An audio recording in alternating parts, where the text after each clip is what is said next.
Oh, welcome back to the Always Reading Book Club. It is your girl Kiki Reader, and we are going to do it's a part of a series. So we're going to do the first book in the Jersey Bad Boy series by C.D. Gorri, which is a new author for this book. And we are going to do the review for book 1, which is called Merciful Lies. We meet Anna, and Anna owns a bakery along with her younger brother Sammy. Sammy's not that helpful though. Sammy's about 22, she's around 31, 32. Their father passed away about 5 years ago, and the bakery, which is called Delilah's Bakery, no one in the family is named that. It just so happens the grandfather bought the bakery from someone else. And so they are third generation running this place. They live in New Jersey, and even though it's been 5 years since she took over, it's been really hard. There are like these bakers, and there's two sets. It's like there's bakers that were there way before, and then like these other set of bakers. And so there's these nice ones, and then there's these other ones that she has a hard time dealing with. And so Sammy brought in this guy named Javi, who is supposed to like kind of control the bakers, but they're all assholes. Like the Javi guy's an asshole to her as well as these other bakers. The Javi guy just walks into her office. Doesn't care. No respect, right? He's wanting to make sure they're going to make payroll. And the thing with the bread business, it's a cash business, which is made this such a beast for her father because their father had a gambling problem. And so he would go to loan sharks, and we find out her baby brother Sammy, he's got the same issues. So that's the reason she's like, she handles everything on her own. She doesn't have all the money for payroll, but she tells the guy Javi, I'll have the rest of it in the morning, blah, blah, blah. So he leaves, she leaves, goes home, and we find out she has a very boring life. Nothing really. Someone bumped into her on the street on her way home. That was the most exciting thing that has happened to her all week. We also find out there's some firefighter that kind of likes her to buy bread, because the firehouse, they have to cook and stuff like that. And he seems to maybe have a thing for, I don't know. She doesn't seem to really like him either. So she gets home. She's got a cat named Pancake, which is a cute name, I think. And she's about to make homemade pizza because she likes her pizza a certain way. And there's a banging on the door. And it's her brother. And he's with this big guy, and her brother has clearly been beaten up. So she's like, oh my gosh, like, what's going on? Like, what have you done? And the guy goes, he owes 55. And at first she thinks it's $55. And then realizes, oh my God, you mean something? So he's gone and borrowed 55,000 gang called the Vipers. Very dangerous. And she tells the guy, listen, she's like, all I got is 7,000 in my savings, 3,000 in my checking. Like, that's all I have. And she says she can get it the next day, but see, that's the thing. Tomorrow's New Year's. I think it's New Year's Day. So that's a bank holiday. It's going to be closed. But she figures that'll give her an extra day to try and get some more money or figure something out. Now, my thing is, how the freak do you wait until it's 55,000? You know your sister ain't got that kind of money. So again, I guess this comes with the whole addiction thing, right? He's clearly a gambling addict. But again, why does she have to deal with your problem? You know what I'm saying? That's crazy. So then we find out it's not money that her brother promised to the Viper gang. The brother promised her to the lead guy of the Vipers. And I'm like, what the hell? So she's taken to the Vipers den, and we find out that this dude is like the enforcer punisher that brought Sammy. His name's Angel. And she, describes him. He's huge. He looks like a big demon. When she goes into the bar, a woman yells out, who's the sacrifice? And Angel says, just keep working, Maria. So she's kind of making notes of different people's names. We find out that our girl Anna, she's not like some slim little thing. She's like a full figured woman. She's normal, you know? And she doesn't think there's anything special about her. She doesn't think she's bad looking or anything, but just she doesn't think that there's anything special. Her brother, he put her up as a sacrifice. And I guarantee you it was easy for him to do. To offer her up to make her pay for your dirty work. And he don't deserve to be saved. I'm sorry. Angel tells her, the deal was one night with her or, for her brother's life. So, I don't know. I guess have fun for the night with this guy, but your brother, he's pimping out his sister. And here's the fucked up part. She had made a promise to her dad that, she would take care of him, this and that. And this is where people get real messed up. Honey, your dad is gone. And he sounded like he was a problem too, because he had a gambling issue. Okay? And now you got to go through whatever. Because I guarantee you this is not the first time he's come to her with some shit, right? I'm quite sure she's had to give money different times to get him out of stuff. I guarantee it. They haven't said that, but you can pull from clearly that's been the life. So it's like, you know what? At this point, do what you got to do. Because here's the thing. If she does this, what's going to happen? He's going to do it again because he's an addict. He's going to do this type of crap again. What's going to be the sacrifice at that point? Because it's going to come from her, right? Because he doesn't have anything to sacrifice. So that's where I feel like, I know it sounds so cold. I know it does. But that's where I feel like, just go and get it over with. So we can just stop this. Because love a family member, you could love a person, but he clearly doesn't feel the same way about her. She's disposable. He'll throw her away in a heartbeat. And I feel like some people, you got to match that energy. Just saying. Angel tells her, basically go straight and then go to the left. Take your clothes off and wait for the king. So we switch to Nico's POV. I love it when we do the back and forth. So Nico is head of the Vipers. He knew when Sammy came in that he was like a piece of shit. He knew the guy couldn't handle, it wasn't a marker that he should have taken. Okay? Normally he wouldn't deal with somebody like this, right? We find out he's got legitimate businesses and he's got illegal businesses too. Okay? Now, most of the money comes from real estate, but they still have the other stuff, that any crime type thing would have. So, they, of course, deal with gamblers. The gambler. As soon as he took the meeting with the dude, he did a rundown of the guy's life. Basically, he does, a whole recon on him. And so he knows that Anna breaking her back running that damn bakery and that the brothers no help. And the reason he lent money to the guy, Sammy, is because he knew the guy was going to, screw up, wasn't going to be able to pay the money, and he knew he would leverage his sister, and all Nico wanted was Anna. So that's his whole reason for taking the marker.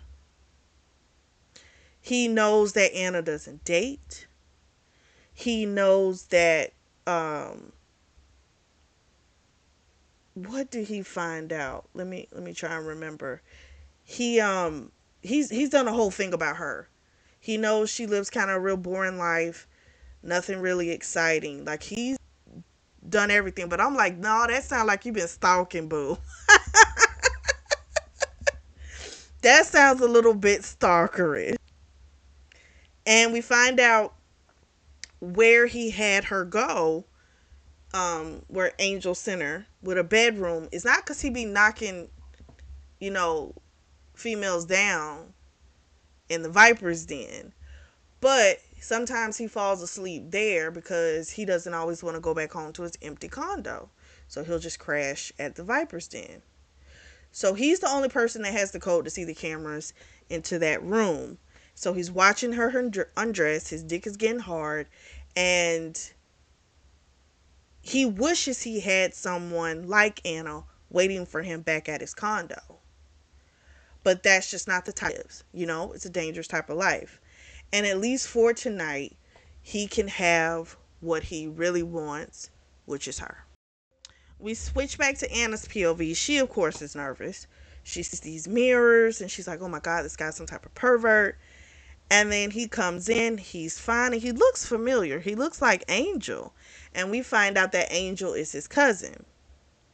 And this is the type of dude that she fantasizes about. She reads in her romance novels, right? And he comes up to her and he tells her his name. And then he chokes her. And he says, why are you doing this for him? Your brother's a piece of shit. And she says, he's my brother.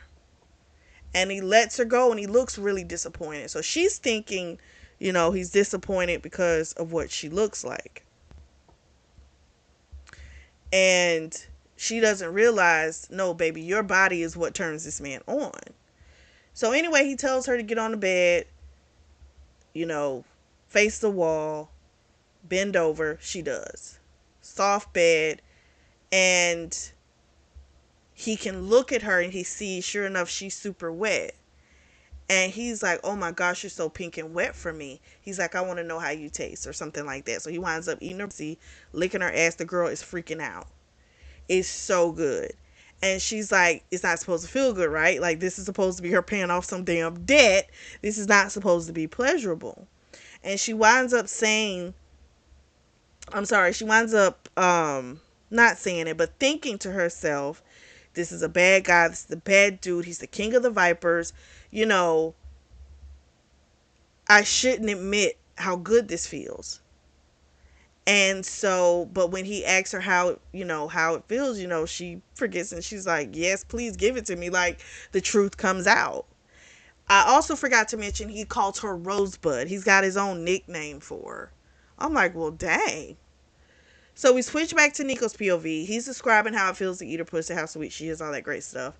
Then he slams into her and he yells out. She yells out. And he wishes he had her on her back so he could look at her face, right? It's very intense. And he really has been. I know it sounded very stalkerish. This dude done hacked into her medical records. He knows that she went a couple of weeks ago for her yearly. Blood work came back all clean. He knows she's on birth control. He's clean because he normally doesn't fuck without condoms, but he wanted to experience her with no barriers. And as he's doing it, he's thinking like, shit, this is only supposed to be one time, but he cannot get enough of her. And so he's been obsessing over her. He does at least admit to that, you know, like in his head. He does realize this is not good. He's been obsessing. Someone in his profession, it's not good, right? Because that takes your eye off of wherever it needs to be. Because your focus is somewhere else if you're obsessing over something. So they have this nice hard fuck. He's not ready for her to go, and so they fuck again. And then this time it was all kissing and all this type of stuff, you know? And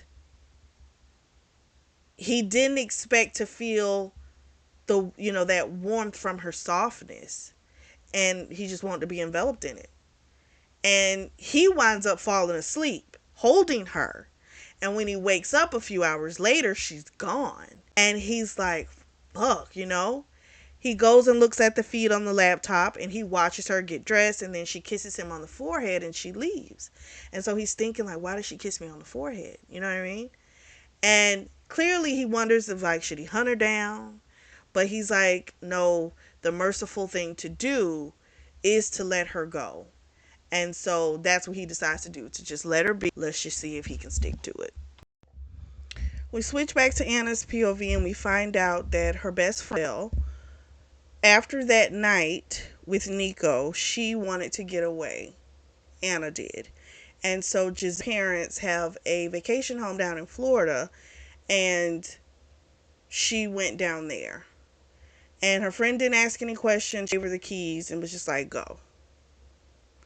And she'll get someone to manage the bakery while she's down there, which was only supposed to be for a few days, but it turned into 6 months. So we also find out that she, let someone adopt her cat, Pancake, and she gets updates on him. So she's happy that the cat has a good home and he's good. So she get back to New Jersey. It's now June, and when she left, it was New Year's. She's coming back now. We find out she's 6 months pregnant. So she's in her third trimester. Giselle doesn't even know, right? So when she comes back to her apartment and Giselle is there, Giselle is like, about to tell her what's been going on, and her friend's like, you're pregnant? So I was just like, oh my gosh. So, Giselle's like, okay, are you going to tell the father? What are you going to do? And Anna's like, I'm not telling him anything. He doesn't need to know, blah, blah, blah. We find out she's been getting crazy messages from her brother Sammy, but she's reached a point to where she's like, she's just fucking done with that. He clearly only cares about himself. That's not going to change. She can't keep trying to help him when he doesn't want the help, and he could care less. He's going to get into something, and then she's going to have to be the one to try and get him out. Then we also find out the girl that took over the managing duties, she's good, right? She did a really good job. However, the bakers are now threatening to just quit. They're trying to push Anna out. So it seems like they're like independent contractors type of a situation. They don't really work for her. It seems like they're just kind of using the building or something. But the building's got 3 fucking mortgages on it. So this is wild. They're trying to get out without having to pay or anything, but she's like, at this point, she'll let them have it, but they're going to have to pay her. Like, she's just not going to give over that business for free. And all of a sudden, her friend, I'm sorry, let me go back. Giselle was like, what about, maybe you should tell Nico, like, he's the head of the Vipers. And she's like, no, Nico has nothing to do with this. This is my own business. And then they hear a window break. Immediately, Giselle calls 911. And when Anna goes to look out the broken window, she sees blood oozing out of somebody. And I got a pretty good idea who that is. We switch back to Nico, and he's got this guy named Sanchez Jr., who has basically destroyed a warehouse. And he's pissed off because clearly the Sanchez Jr. guy doesn't have any respect for boundaries, and he's trying to take over some turf. Okay? So at this point, Nico's like, then we're going to destroy him. We're going to decimate him. Like, that's what he does. He doesn't do wars. He destroys. We get a little backdrop, and we find out, and we meet some new people. So we've got Luke, who is his counsel. He went to Princeton Law, and we find out that his sister, as well as Nico's mother, shared the same fate, which is they OD'd. So when they met each other, they were like really angry, just going around the city, just doing shit. And it slowly morphed into this little army. And Angel came in, taught them how to fight, all that type of stuff. They just slowly took over the city. So Angel now has his orders. Destroy Sanchez Jr. So he leaves. Luke is looking at the security of the front of the building, and he's like, you remember that little sweet thing you or whatever that came in here 6 months ago? She's at the front door. She just walked in. So he knew that she was out of town. So my thing is, he must have kept looking for her or looking. Otherwise, he wouldn't have known that she had been out of town. Because she damn sure didn't tell him, you know. And he makes a statement, oh, she's back in town? And so Luke was going to tell him something, but he was like going to see his road. So we switch back to Anna. She's super nervous walking to this damn viper den, you know. The bartender from before, Maria, yells out, you might as well leave. You're not the first person to come around here with a fake pregnancy. Nico pops in, looks at her stomach, comes up to her, touches the baby kicked. He gave an order and he said, call the preacher. And he's like, you, my office now. So she's following him because you got to think there's still a bunch of people in here, right? So he looks angry and she is trying to tell him why she's there. And he tells her, I'm not letting my child come into this world a bastard. And she was like, wait a minute. I'm not here about the baby, you know? And he was like, it's mine, isn't it? And she's like, well, yeah. He's like, then we're getting married. And she's like, I'm not here about that. I'm here about my brother Sammy. He's been stabbed and he didn't make it. The cop said since there's no witnesses, there's not too much that they can do. So she's coming to Nico for protection because someone had thrown a rock in her window, the one that broke it, and it had like this viper or something with like that was stabbed. Picture of a viper that stabbed. So clearly it was some type of message to her. And he makes this comment, which is kind of awful, but it is what it is. He's like, well, you don't need protection in regards to your brother because he's already gone. That hit her in the face. He realized how like insensitive that sounds, so he did apologize, you know.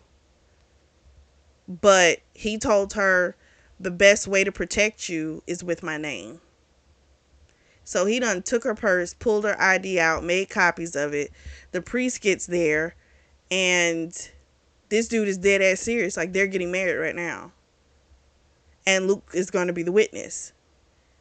And he again tells her, this is how I'm going to keep you safe. He also told Luke, get the name of the best OBGYN and, you know, the best for her. And for her, it's like, this shit is crazy. It feels nice because somebody else taking care of stuff at the same time. Because she's used to having to, you know, handle the whole load. And now someone's taking the load and it does feel nice. But this is crazy. So they get married. We find out the priest is someone he knew before the guy went to seminary. And he helped this guy out with something. And so anytime he needs him, the priest comes.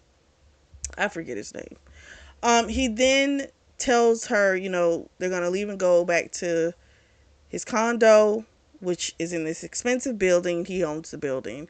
She's a little, shell-shocked. When they get to the building, he tells the doorman, this is Mrs. Fury. The guy goes, oh, okay, congratulations. And Nico says, tell everybody. So they go up to his place. He gives her a small tour. She's not okay, of course, right? She just lost her brother. This is a lot of things that have just happened within the past hour, okay? And she does have a mini breakdown saying, you know, he's saying how, you know, he's going to take care of everything. And she's like, starts talking about Javi and that situation as well, right? Because she's listing all of the things that are coming down on her. Well, he hears this man's name, and he pisses him off, right? Because he doesn't know who this is. And it's like the idea that there's this other man's name on her lips. He has become very possessive in a very short period of time. And we find out he doesn't tell her this, but we find out he hasn't anybody since he found out about her. And damn sure after they fucked, he ain't been with nobody. Like, and people, of course, have been throwing themselves at him, but will not take the bait. So she tells him the full situation, what's going on with Javi and the Bakers.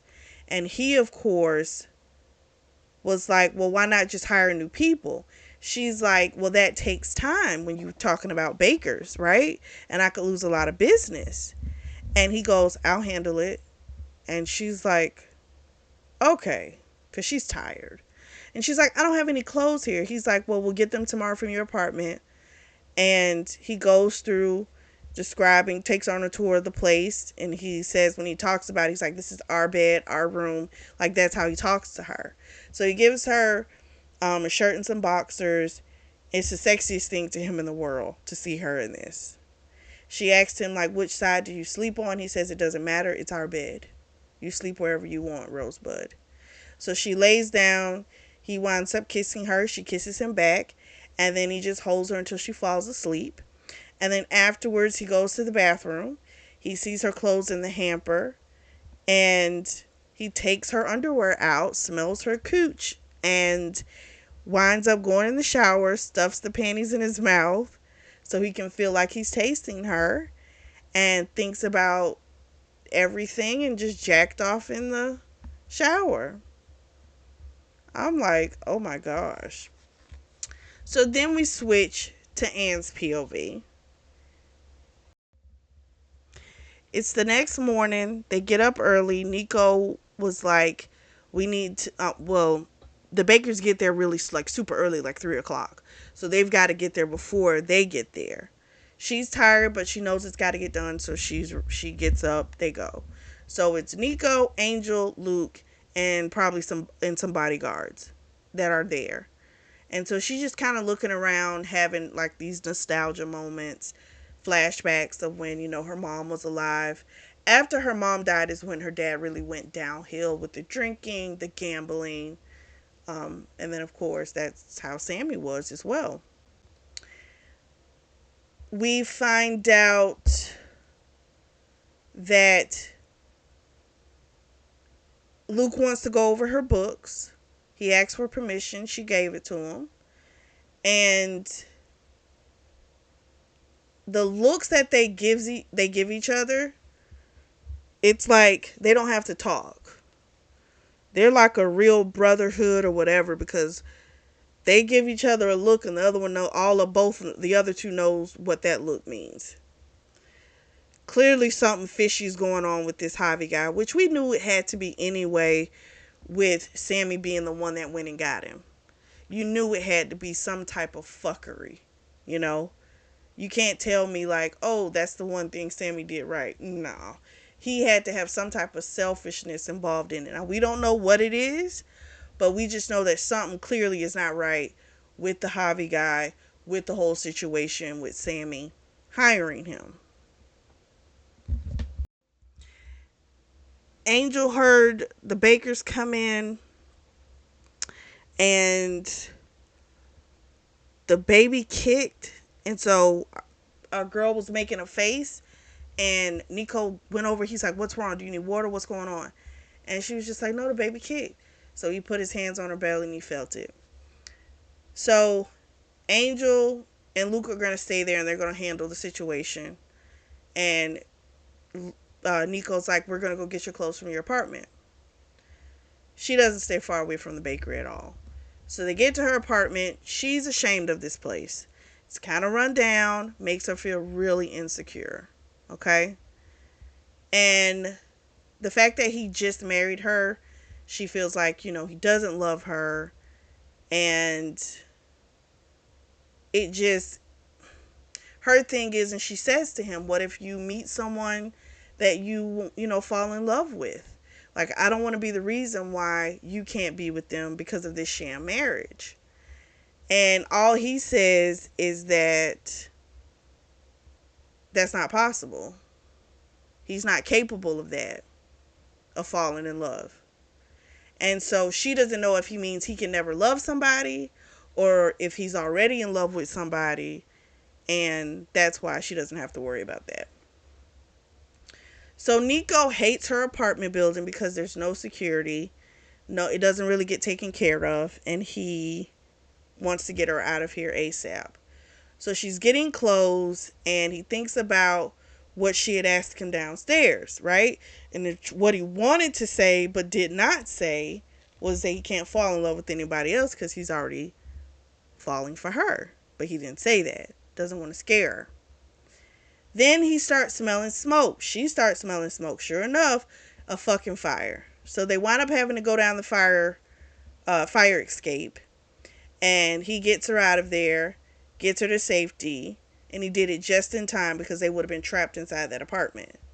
So his driver had already called 911. So the fire department, they're rolling up, and he walks up to the fire chief. He puts her Anna in the SUV, and then he goes to the fire chief and basically wants to know, was this arson? And the guy's like, we're not going to know that fast. We got to, look at a lot of things. And he gives the guy a card, and he's like, well, once you find out, you let me know. The way the guy looked at him, I think the guy knew who he was. And so I'm quite sure he'll tell him if arson was the situation. So he takes her back to their home. She fell asleep.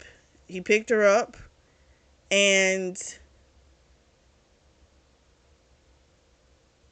they just have really sweet moments. Before she fell asleep, when she was in the car, when he got back in the car, she just asked him, "Are you okay?"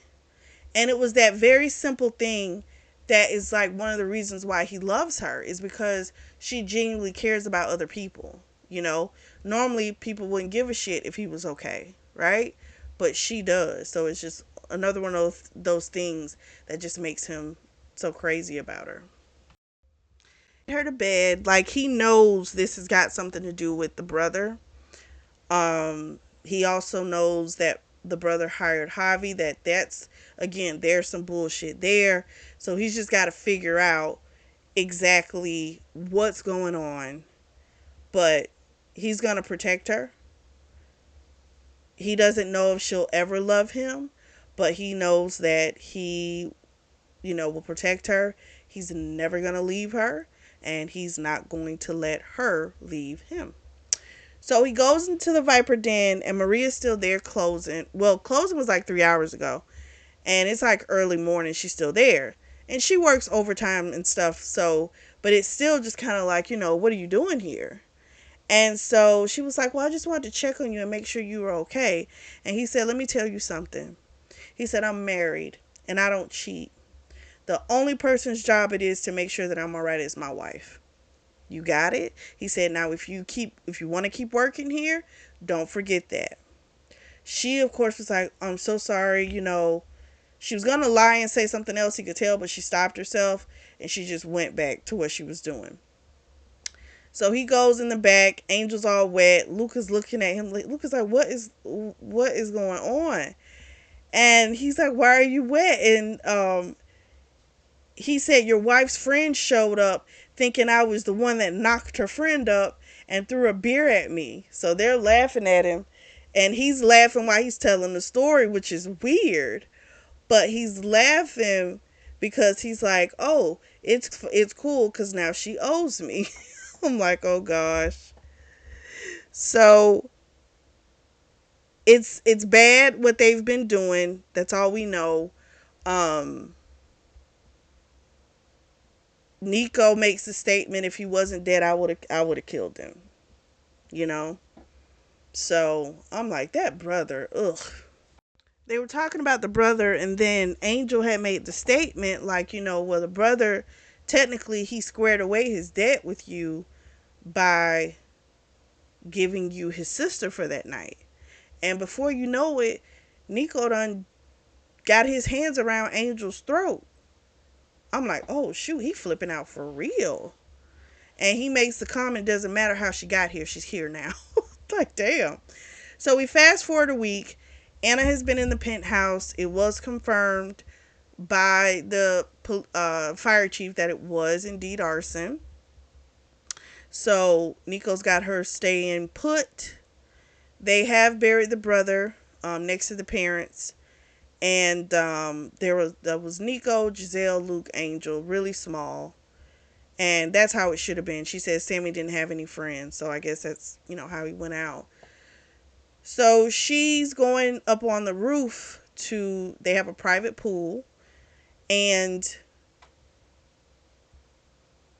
even though he's bought her, a lot of clothes, because everything she had got really ruined in the fire, and her stomach's just gonna get bigger, so she's let him indulge in buying her some stuff.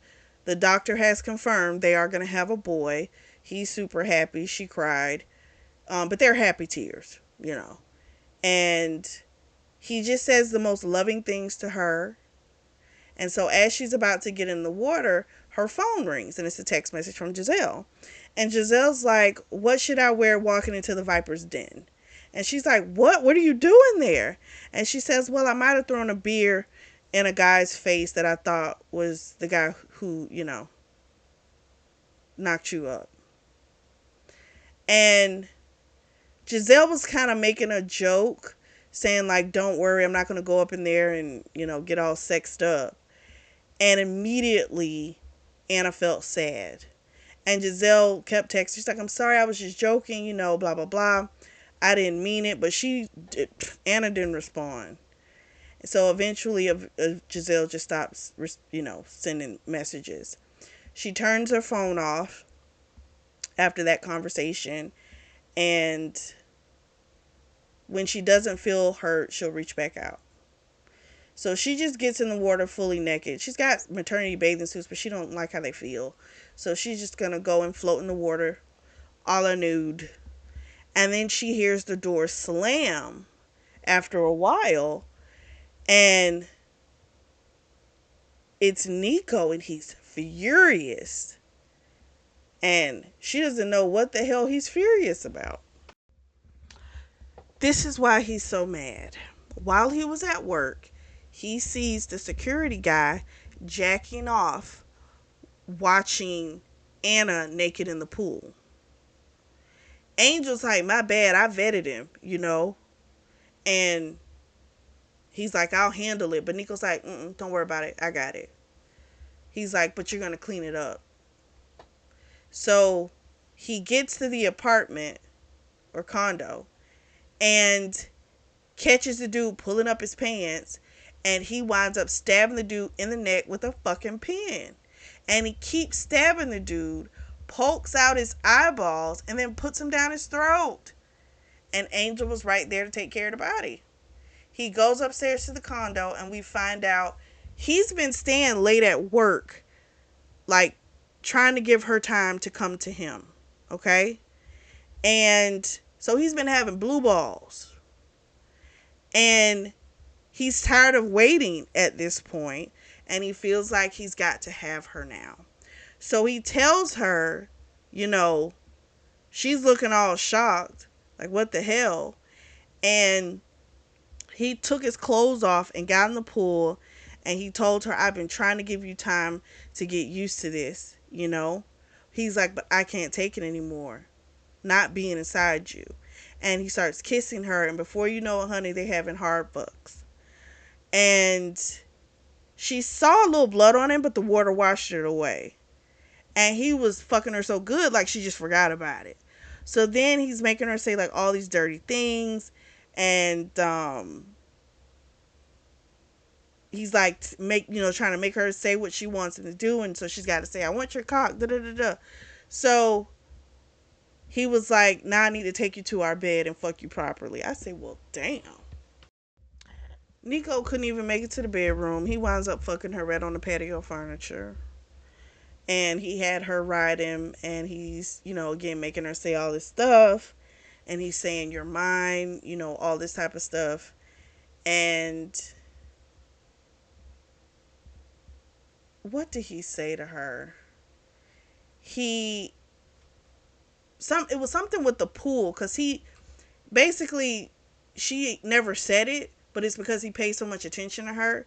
He knows that she likes to get in the pool, like it helps relieve the stress with the baby. And she had asked him why he came home early, and he was like, "Do you not want me here?" And she's like, "No, I like when you're here." That made him smile, okay, on the inside, because he doesn't show it on the outside. And then he uses this to confess a couple things, and he tells her about how he knew that Sam didn't have anything of value, but when he saw a picture of her, that's why he took the marker, which is basically taking the bets. And he let him run up the deck so that he could be with her. And she's like, "So you did all of this shit so you could just fuck me?" And she's getting upset, and he was like, "I wanted you and I couldn't let you go." He didn't tell her the stalking part because he feels like she can't handle that. He was just like, he'll keep that part to himself. But he did tell her he'd do anything for her. He was like, "I'll kill for you." He, all kind of shit. And while he was saying this, they were fucking, and that made her come. They have a little conversation, and they're gonna have, they have a real marriage. Like, they're both saying this is what they haven't said it, admitted to any deep feelings, but they're gonna try to make this as real as they can. And she winds up kissing him, after he had laid himself bare, right, with all the, "I'll kill for you" type stuff. So it's gonna be the real deal now. So he comes home. He doesn't stay out late. He cooks for her. They talk. They spend time together. They swim together. They fucking, of course. They're having a great time. She's gotten into decorating a little bit. He's told her she can do whatever she wants to this place. And she buys some material, and she made like a comforter quilt for the bed. Just different stuff.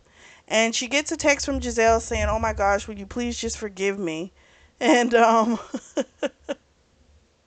so she winds up calling her, and she's like, she's not mad anymore. They video chat, and she tells her she's over it.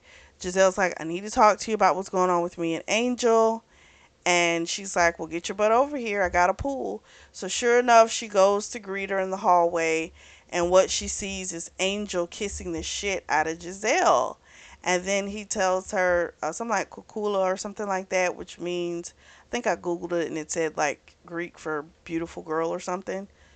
Tells her to go inside, and Anna is looking like, what the hell? She needs the whole, lowdown on what the hell is going on.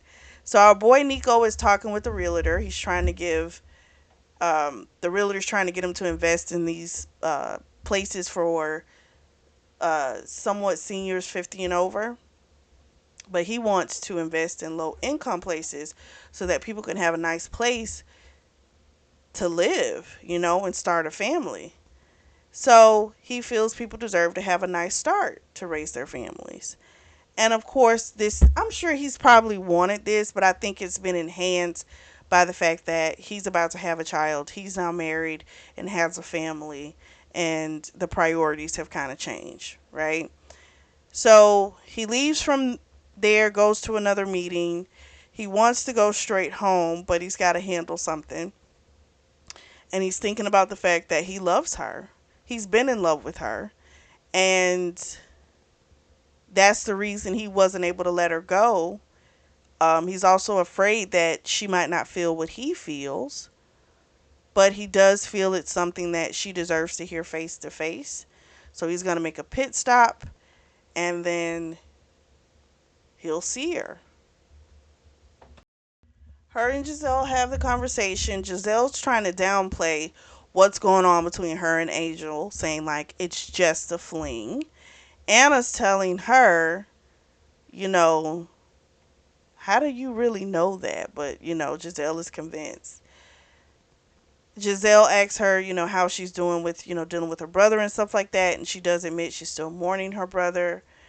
And Giselle is kind of like, listen, I understand that he was your brother, but he kept getting you involved in stuff that could get you hurt. You know, he had already sold you once. Like, what else was going to happen as a result of his choices? And what happened to him is not your fault. It's the result of what he was doing, you know? And she, Anna's like, I know that. I just got to come to an acceptance within herself, you know, for that. So they wind up playing dress up. They have a good time with her clothes. Nico text messages her to let her know something's come up. He'll meet them at the Viper Den. And she's like, that's so cool, you know? And she wanted to know if it was okay if Giselle could come. And he's like, that's fine. And so Giselle, they go to the Viper Den.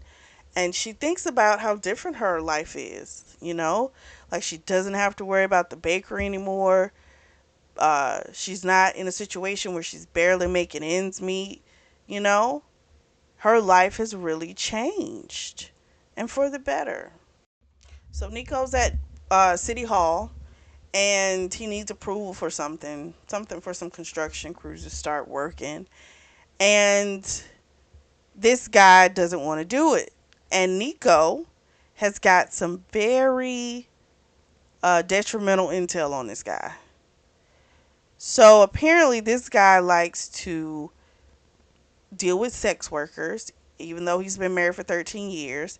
He's got a kink that he likes golden showers. And our boy Nico, paid one of the escorts a hefty amount for her to record one of the sessions.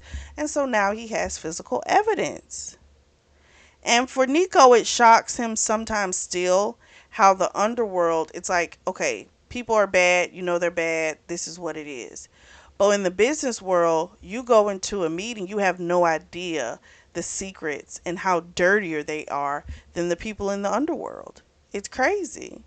They're legit business, but they're even dirtier in the stuff that they do. And whenever he does the legal business, the legit business, he always dresses in a suit. So he leaves from there, tells the guy, I'll like send the tape to Vivian, his wife. And of course, the guy's like, he'll do whatever. So he's going to play, looks like it. So he leaves from there. He's itching to get to his baby. It's like a physical reaction that he starts to have if he's away from her too long, you know?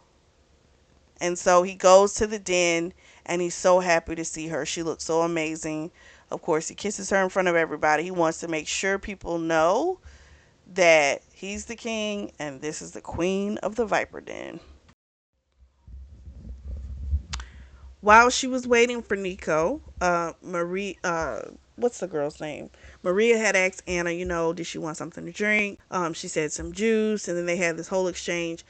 Maria seems a lot better now, which is nice because Nico noticed it when he walked in, and Nico didn't want to fire her, but if he had to, he would have.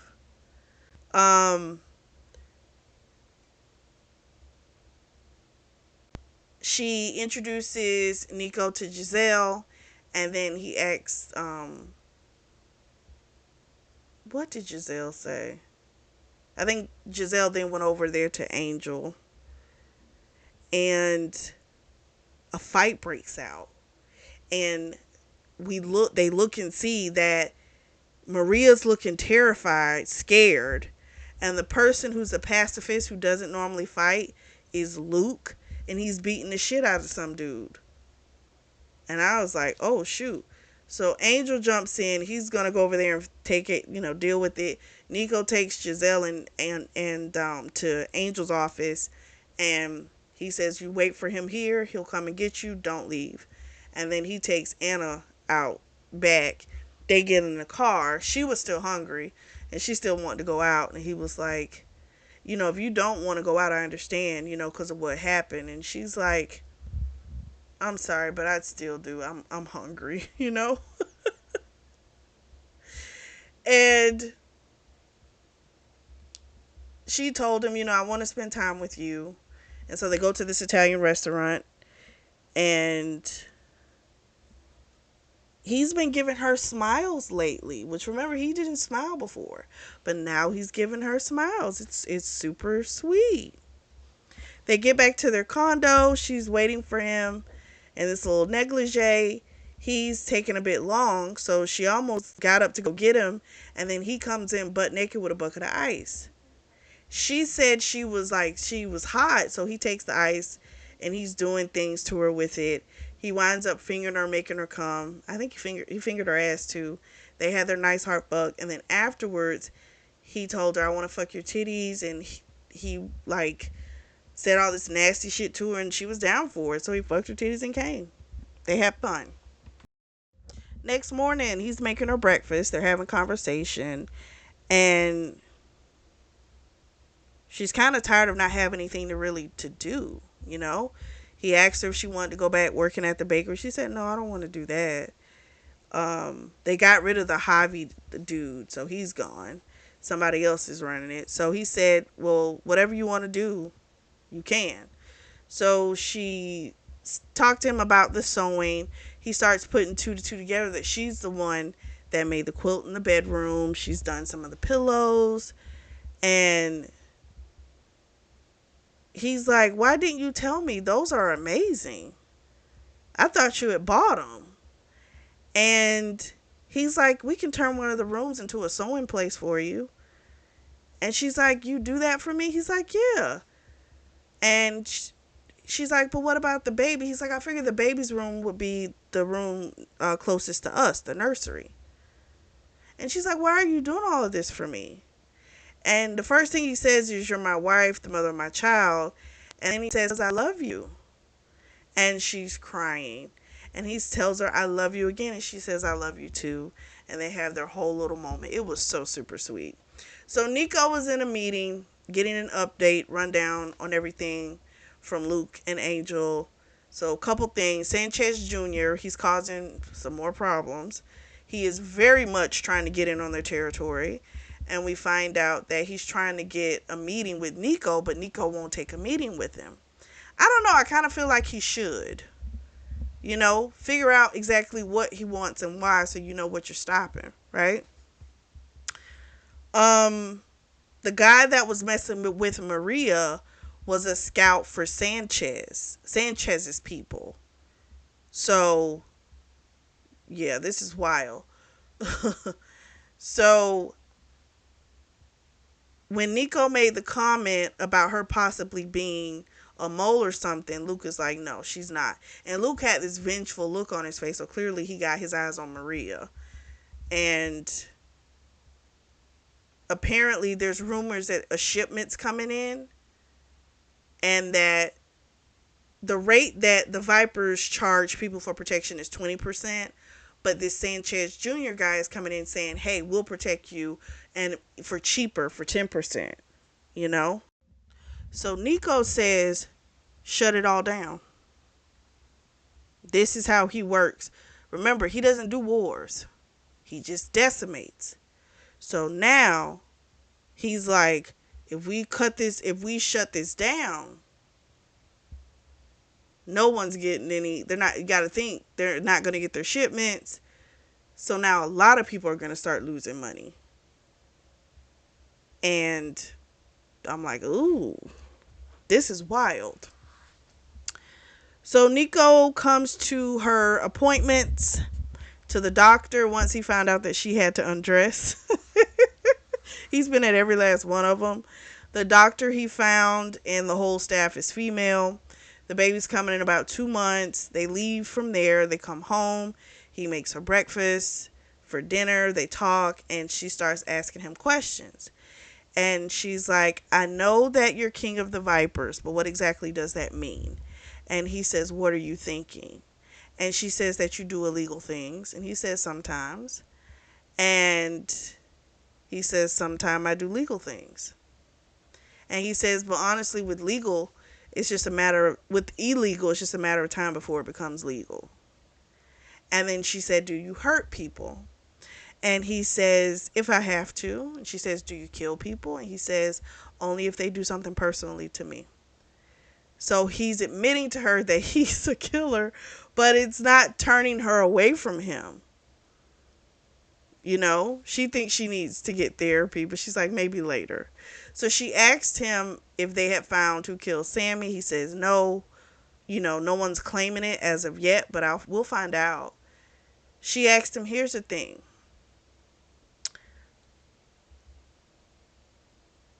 She's glad that Nico did what he did with accepting the marker from Sammy, because if it wasn't him, Sammy was going to go somewhere else and the outcome would have been very different. You know? It was like, at least in this situation, it's still fucked up, but at least in this situation, it worked out better for her. You know? Who knows what would have happened if he had gone somewhere else, they probably would have just, killed him and her too. You know what I'm saying? So that's the only good thing about it that came out of this situation. And he tells her that, I think she had asked, like, is there something going on? He says there is a situation going on. I'm not going to tell you everything. I'm just going to say there is a situation. And you have to have a bodyguard with you at all times. He's like, I'm not playing, wife. He's like, you have to have one. When you go out, he's like, you got to tell me where you are at all times. And she understands. And she was like, was the only reason you married me because I was pregnant? And he says, wife, you have been mine, Rosebud. He was like, since I laid eyes on you. And of course, he tells her he loves her again. And he tells her, she's his whole life. And they go and watch this old Cary Grant and Katharine Hepburn movie. And she falls asleep. He picks her up, takes her into the room, and he whispers the vows to her. Something, whatever their marriage vows. I think it was like death do us part or some shit. He says that to her. And she just falls deeper asleep and even more in love with that man. We fast forward. She's about 3 weeks away from giving birth. Her doctor has put her on bed rest. Nico feels like a piece of shit, his words, because he's got to go to Boston for a meeting. He doesn't want to go, but the person is like, I'm not giving you the information unless it's in person. So she, of course, is like, just promise you'll come back to me. He's like, of course. He's got so many armed guards, the housekeeper, Miss Perillo, she should be good. And he tells her, keep your phone on, all that great stuff. So she tells him, I understand you gotta go. She's like, just come back to us. He's like, I promise you I always will. He leaves. So our girl Anna is, sewing up a storm, honey. Nico ordered so much material, so much stuff for her. And she's just been making all kind of stuff for the baby. Miss Perillo's been helping her. She's super nice. She sends pictures to Nico. He, of course, oohs and ahs, but she misses him. Of course, Giselle and Maria come over for a visit. It seems Giselle and Maria have bonded. And she finds out something's going on between Maria and Luke. And something fell apart between Giselle and Angel, but she's not going into details. So they leave. She gets a call from Nico saying, I just need to hear your voice. Just tell me you love me. She says, I love you. He's like, stuff got complicated. He's like, but we found who killed Sammy. And it's the same people that are coming after him. Or coming after us, I guess. Or shall we say their territory. And he tells her how much he misses her. And then he gets off the phone. Normally he says I love you before he gets off the phone, but he didn't this time. But she just figures, hey, someone probably was coming into the room. And she leaves it at that. Later that night, when she looks down at her panties, she sees blood. And she starts to panic. Nico's at a meeting with a guy named Liam O'Doyle. He's in Massachusetts. And this is the guy who's been behind Sanchez's attack. So he's trying to get Nico to marry his daughter so he can combine the families. So Liam O'Doyle is old school mafioso. And that's why he sent this guy in to disrupt. He's also helping hide Sanchez Jr. Now, he didn't admit to this, but Nico knows it. He's just trying to get a way to get the guy to give him up. He's prepared to lie through his teeth to get this information, but then he's got like 25 text messages in the past 5 minutes. And they say, about Anna, they had to call the ambulance to take her to the hospital. And honey, that's it. He shuts down. He gets up, walks out. The Liam guy is like, if you're too preoccupied, and all this type of shit. And Nico was just like, fuck this. Because here's my thing. How did this man think it was going to happen? The man's already married. You know? So, you think he finna divorce his wife to marry your daughter? For what? You know? So, when he walks out, he tells the guys, Luke, Angel, what's going on. And he lets them know, shut everything down. He was like, if you shut everything down, the people are going to get pissed. Now he's doing everything.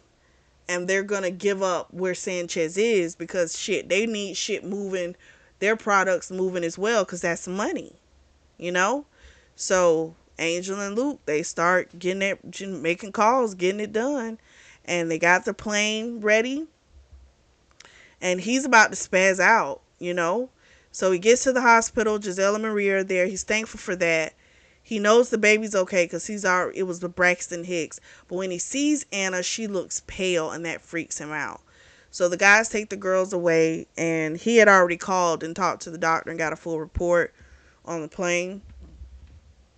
Had her moved to a private room. And he felt so bad. He's like, I'm so sorry I wasn't there. And she's apologizing to him. She's like, I'm so sorry. I know that you were in an important meeting. I'm so sorry. I tried to get them not to call you. And he's like, you're not mad at me? And she's like, no. She's like, no, I'm not mad at you at all. And that just made him love her even freaking more, Eventually, he's able to take her out of there, take her home. And, of course, with him, he winds up picking her up instead of letting her take a wheelchair. But for her, again, he will do anything for her. He tells her, I'm not leaving you anymore. He's like, I can't take it. So she's on bed rest. He's having the doctors come to her. Miss Perillo, she's moved in. He always has someone sitting there with her. So she's never alone. Giselle comes over. They have their little girl time, do a Cosmo quiz. The bad issue is her and Nico, they can't fuck. It's too physical for her at this point, so that sucks. Nico has decided to squeeze out, these guys. And the Liam dude, again, is not taking it too well. He's been cut off. Everyone's been cut off. And so he starts blowing up, doing little stupid shit, the Liam guy. And it's like, listen, everybody's affected now, but you have the key to making it all stop. You just need to give up Sanchez Jr. It's simple, not even difficult. But that also shows you the amount of power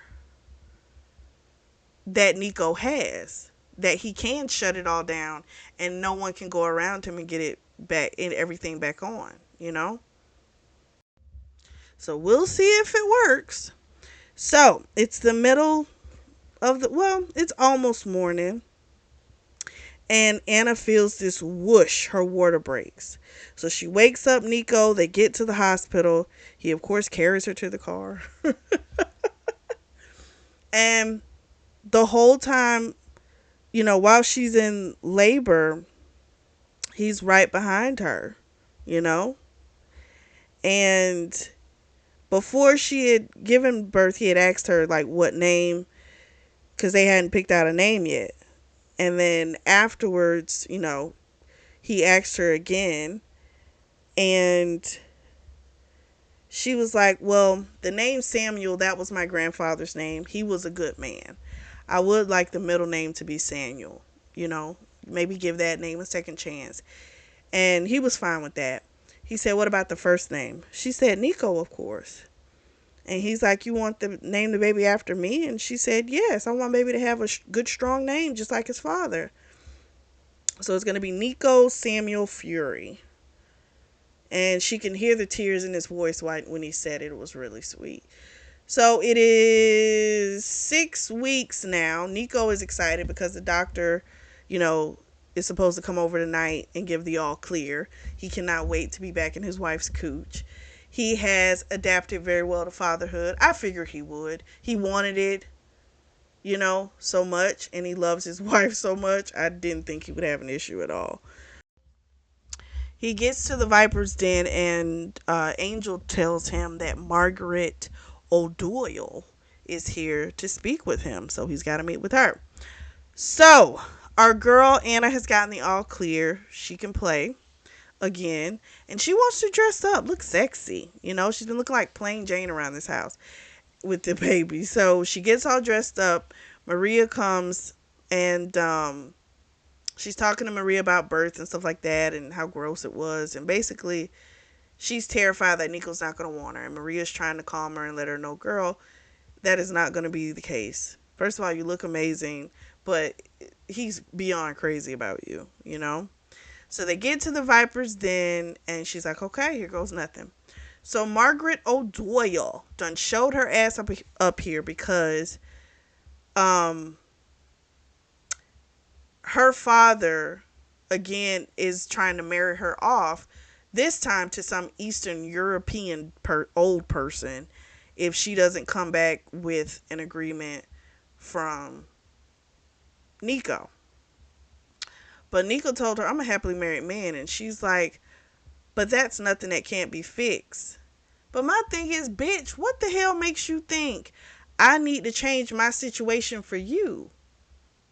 I've already flexed my power. I've already shut down the fucking ports. You can't get them bitches open.